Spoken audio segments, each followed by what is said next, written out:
নিজেকে কি সবসময় অন্যের চায় কম মনে হয়? চারপাশের উজ্জ্বলতা দেখে নিজের জীবনটা কি ধূসর লাগে? এই হীনমন্যতা আসলে এক অদৃশ্য শেকল।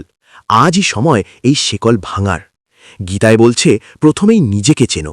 তুমি কেবল এই শরীর নও, তুমি এক অবিনশ্বর আত্মা, যার ভেতরের আলো কোনো হার বা অপমানে ম্লান হয় না। অন্যের সাথে তুলনা করা বন্ধ করো, তোমার ভেতরেই আছে অসীম শক্তি। মনে রেখো, তুমি নিজেই নিজের শ্রেষ্ঠ বন্ধু, আবার নিজেই নিজের শত্রু। অন্যের স্বীকৃতির অপেক্ষায় বসে থেকো না, নিজের হাত ধরো, নিজেকে নিজে উদ্ধার করো। তুমি নিজেই নিজের ভাগ্য বদলানোর ক্ষমতা রাখো। সূর্যের কাজ আলো দেওয়া, চাঁদের কাজ শীতলতা। অন্যের নকল করতে গিয়ে নিজের সত্তাকে হারিয়ে ফেলো না। তোমার নিজস্ব একটা ভূমিকা আছে এই পৃথিবীতে, যা অন্য কেউ পূরণ করতে পারবে না। নিজের কাজে ফোকাস করো, ফলাফলের চিন্তা ছাড়ো, নিজের সেরাটা দাও। নিন্দা বা প্রশংসায় বিচলিত হয়েও না। মনে রেখো, তুমি এক বিশাল সমুদ্র, বাইরের ছোট ঢেউ তোমাকে টলাতে পারবে না।